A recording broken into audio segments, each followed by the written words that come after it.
Hey guys, my name is Ismail, and today we're going to be looking at 100 tips and tricks to help you speed up your workflow and also be very efficient when working with Blender. As we have a lot of tips to look at, let's just dive in and not waste any more time.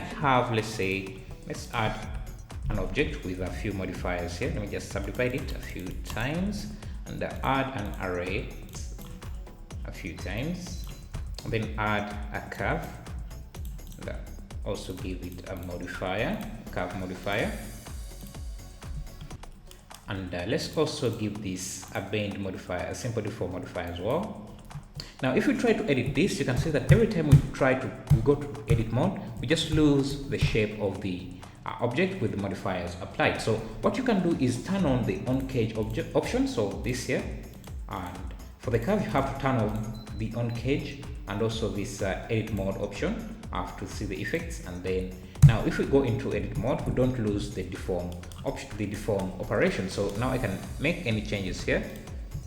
So I can select this and then extrude. Let's see. If I have an object like this with a lot of modifiers, every time I go into edit mode, not only do I lose the modifiers, but the orientation of this has also changed, which is going to make it very difficult for me to edit this mesh. So what I do usually is I duplicate this using Alt D to make a linked object. And then now what I can do is get rid of all the modifiers for this object and reset the rotation of the object. And now any changes I make here, any edits I make here will be carried or transferred to the original objects. I don't have to worry about how this changes rotation every time I enter edit mode. I can just make all the modifications I want here. If you have your viewport subdivided like you see mine is, you can use Control Space to just focus on this space. If you want to use the UV editor, you can just use Control Space, move your cursor over that space and maximize that. If you want to focus on this area, you just Control Space you can use the Node Wrangler add-on. If you go and edit preferences and find the Node Wrangler add-on, you can enable it to add a lot of shortcuts and a lot of operations to your node editor. So this will speed up your texturing or material shader creation workflow. For example, if I have PBR textures that I want to apply to this object, I can add a principal shader and then using the Node Wrangler add-on, hold down Ctrl Shift and then T and navigate to my PBR textures and select all the textures, and Node Wrangler add-on will just feed them directly into their respective principal inputs. Maps have to be appropriately named for this to work for you. My texture here, my mesh here is not well UV unwrap, so I'm just going to UV unwrap it for you so that you can see how the textures are applied. I can see how that looks fine. Also, the Node Wrangler add-on lets you preview different nodes independently. For example, if we add a texture node, if I want to preview just this node, I can use Ctrl Shift and then click on this node to preview just that. And if I want to preview the color input instead of the factor, I just use the same shortcut, Ctrl Shift and then click to preview just that node. If you're using Eevee, you can create soft shadows or harsh shadows by using the lamp size here. So if we change the radius here, we can create soft shadows. Let me turn off the world. You can see how this looks. You can create soft shadows by increasing the size of the lamp or reducing it to create harsh shadows. Now our shadows don't have enough resolution, so to increase the resolution there, you can go to the render settings and under shadows you can change the cube size here to increase the resolution. So if you change the cube size to a lesser number, you get better soft shadows. And if you want to improve further the softness of the shadow, just increase the viewport resolution or the render resolution, and that should give you better soft shadows. If you're using the sun as your lamp, the sun doesn't have a size, but what it has is an angle. So if you reduce the angle, you get sharp shadows. If you increase the angle, you get soft shadows. And to increase the resolution of your shadow map, you just when you're using the sun, you use cascade size. If you have rotated an object or scaled it up, you can reset the rotation by using Alt R or Alt S to reset the rotation. If you're working in edit mode, you can round off an edge by beveling it using Control B, and if you use your middle mouse wheel, you can increase the resolution or how smooth the bevel is, or you can bevel an edge using a vertex using Control Shift B. Again, using your middle mouse wheel to increase the resolution. And this is very useful, especially if you're trying to add some details to your scene. For example, if I want to add, I can bevel this using Control B, reduce the resolution, and now I can select these inside edges, drag them down, and you can see now we have some nice details. And how you can, to use the bevel vertex, you can use Control Shift B, reduce the resolution or increase it. And here's another trick. If you change the shape, you can change it to a more circular shape like that. And if you hit F, you can turn it into a single end gun, and then you can use Shift Alt S and then 1 to turn it into a sphere. Then you can insert using I and make some nice details like that. Blender has path select option that people don't really know about, but if say you want to select all these vertices here, you can either select them one by one, which can be a headache, especially if you have a lot of them, but you can also use path select, which is basically just holding down, just selecting one vertex and then holding down Control and then select another vertex, and the Blender will select will create the shortest path selection from one point to another. So if you want to select to this, you can just do that, Control Select, and the Blender will use the path, will pick the shortest path for you here. You can also select rings using Alt and then left click, or you can use Control Alt left click to select rings like this. If you have a subdivided mesh like this, and say you select parts of this, you can use Shift Alt S1, Shift Alt S and then 1 to deform your selection into a sphere. This can also work on cubes. For example, if you subdivide this a few times and use Shift Alt S and then 1, we can turn this into a sphere like that. You can dissolve edges by using Control X. So I can select an edge like this, Control X, or a vertex, Control X to delete it, but not entirely delete the entire face. So if I select an edge and then hit X vertex, you can see I've deleted the entire part. But using Control X just dissolve that and makes it an end gun. You can also use I to insert, which is the same as extruding and then scaling right away. Just have that under one shortcut, I. If you have a mesh like this, you can triangulate it using Ctrl T and turn chords into triangles, or you can untriangulate it, which is the opposite of triangulating, using Alt J to get rid of the triangles, or at least most of the triangles, like that. If you have text like this, text in Blender is naturally triangulated, but you can untriangulate it using the remesh modifier. And if you add that, you have to use the voxel size to increase the resolution. The smaller the voxel size, the better the shape of your mesh. But if you reduce it too high, it's going to crash Blender.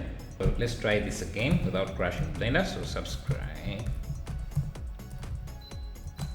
and then now you can convert this to a mesh. Sometimes you don't necessarily need your text to have only chords.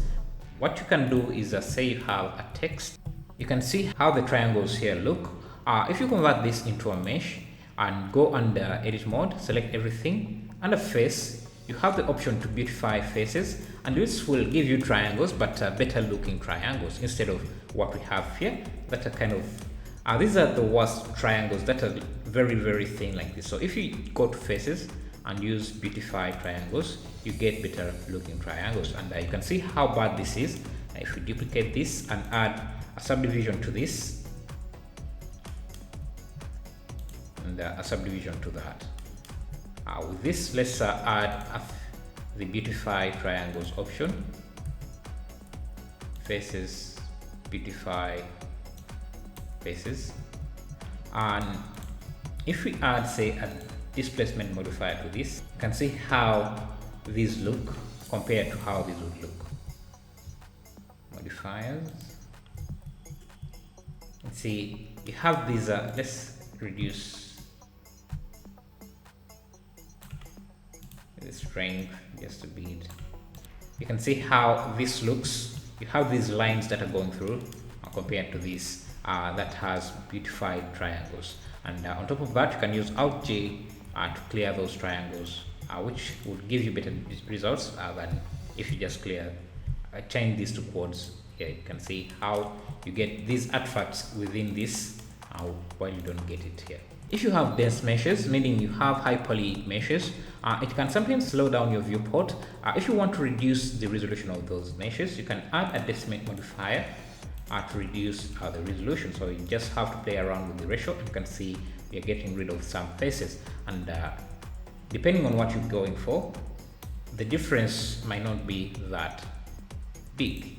So comparing to the original version, you can see that's what we have. You can create a cavity map or a dirty map texture, which is basically a mask that shows sharp areas of your mesh by using the vertex paint option and then selecting dirty vertex, and that should paint you a dirty vertex texture, which basically gives you a mask of sharp areas on your face, on your mesh. This works best if you have enough resolution on your mesh. For example, if you add a subdivision surface here and apply that subdivision, we can add the vertex paint, paint again, and that should give us a more crisp vertex map, dirty vertex map texture, or a better cavity map. Now you can use this in texturing or creating shaders. For example, if you go into the input vertex colors, you can see our vertex color we have created, and we can use a color ramp here, make this, and then use this as a mask, for example, as a metallic mask or metalness mask. And we can also use it for the color. So if I do this, I can make this maybe red, white, and I play with the roughness here. You can see what we get. We can also use this as the roughness map. Now you can see what we get. So to control the roughness of different parts of our mesh. And if you want, you can break up the smoothness of this texture by adding a noise texture, and then add mix RGB to blend these two together. And all you have to do is change this to color band, and that should break up your texture map quite nicely. Now if we use this as the mask, now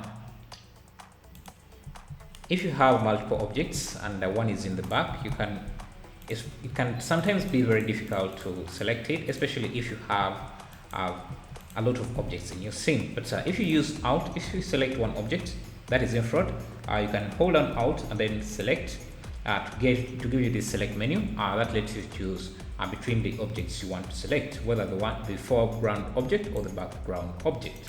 If you have a mesh like this and select any area of your mesh, you can use Ctrl+ to increase your selection, or Ctrl- to reduce your selection. You can also use the random select tool, which can let you select random parts of your mesh. So if you go under mesh, if you go under select, you have the select random that will select random parts of your mesh like that. And you also have these options here to play with the percentage you want.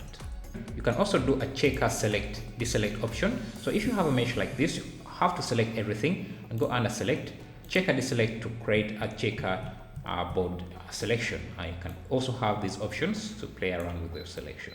Now, with all these tips we are looking at, we have also looked at a lot of small operations that you might want to use on a daily basis. If you find that you're using an operation quite often, for example, if you're using the select random option quite a lot, you can go under select. Let's go in edit mode, select.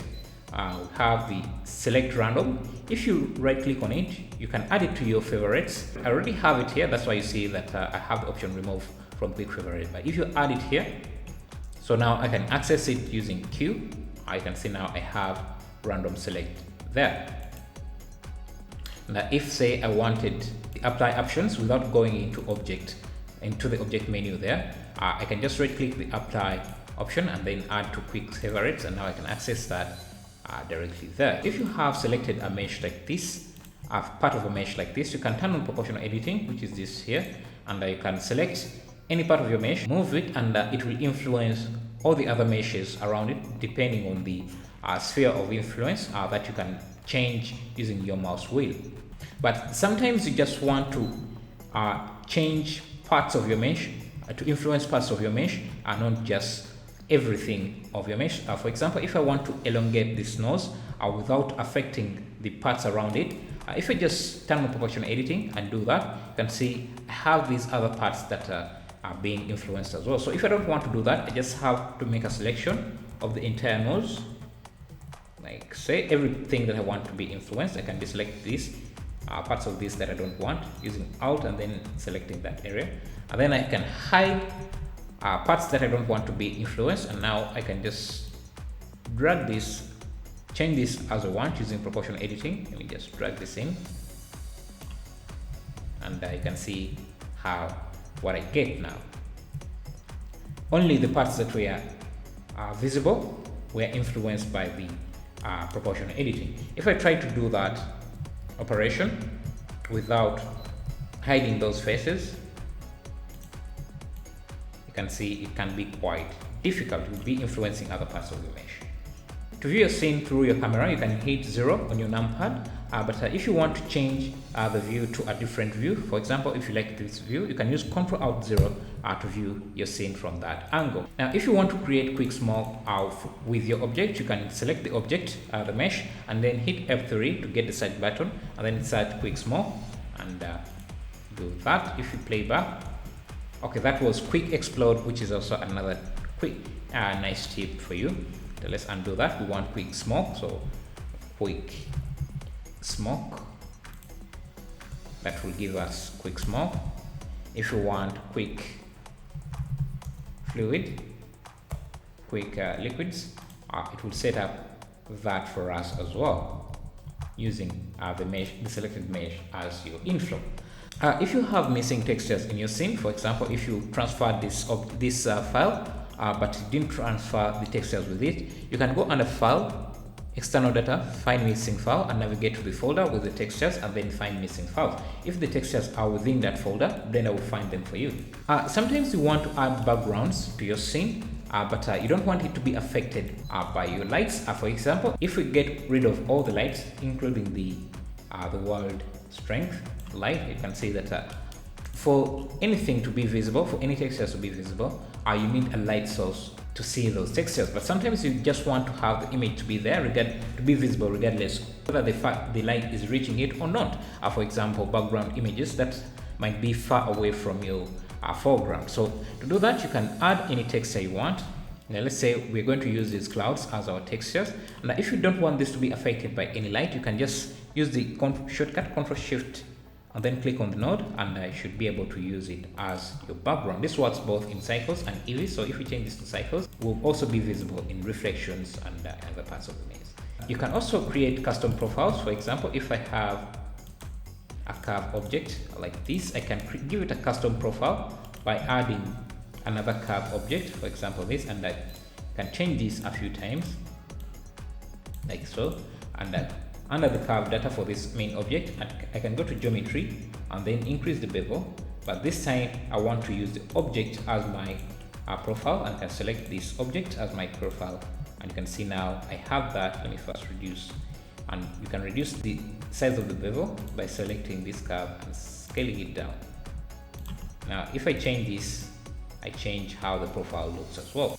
So if you're using cycles and you say you have different objects, and say you want the torus reflection to appear but not the Suzanne head monkey to reflect here, what you can do, you can select the Suzanne head and add you go into input light path, and this will give you a different set of rules that you can check, that you can reference to see what's happening in your scene. So in this, you can check whether this is being viewed by the camera or not. White values will give you a true value, and the black values will give you a false value. So we're seeing white for the sun head because it's being viewed directly through the camera, and we're seeing the reflection as black because it's not being viewed directly through the camera, it's just a reflection. And you can also check whether something with a shadow. You have an option to check whether it's a shadow or it's a diffuse, so it's being seen as a reflection, which is called glossy. So you can see that because this is a reflection, we are getting a white value. So you have a few different things you can use here. So for example, you might wonder how can you use this. So with this we can change color of the reflection, so we can use this as a mask to change the color of the reflection. So I can change, make this, you can see I can influence, I can give the reflection a different color from the original by just asking Blender whether this is being viewed through the camera. And if you're working with multiple objects, sometimes you just want to work on one specific object at a time, so and you don't want your viewport to be cluttered, you can use the / button to isolate your objects. This is the question mark button on your keyboard.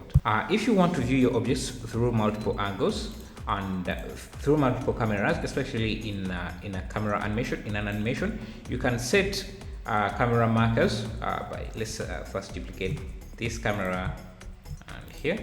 So what you can do is just go into the camera and use Ctrl B to add a camera marker and move to another frame. Ctrl B, just select the camera, and then in your timeline you just use Ctrl B to add a camera marker. Select another one, Ctrl B, and you can see that the cameras are also being marked by their names. Now if we go into camera view and play, you can see now the cameras switch every time like that. If you're animating objects in Blender, let's say we add a keyframe here and then move this up, you can see the objects starts very slow and then speed up, and then speed up and then slow down again. To get rid of that kind of motion, to make the speed more constant, you just select all the keyframes and then hit V on your keyboard to get the type of interpolation you want. If you want to get a more linear type of animation where where the speed is constant, you just select V, just select the vector animation, and that should keep the speed constant. Yeah, so this is a quick trick if you want to hide objects during an animation. So for example, let's first get rid of this. I want this to move to around here and then instantly disappear. Not scale down, not what, but just instantly disappear. So for example here, a quick way to do that is just zoom in into your timeline and then at the immediate frame 49, all you have to do is move it out of the way where the camera is not going to see it, and that should do it. So now because we're seeing where it's going, it doesn't seem like it had disappeared, but if we view this through the camera, it just looks like it has disappeared, though we have just moved it down or out of the way. You can also, if you don't want to see it completely, you can just scale it down by 0 so that it just disappears completely. Overlays, you can see that it will look like it has disappeared. Okay, that was part 1. I will continue this in part 2. Thanks for watching.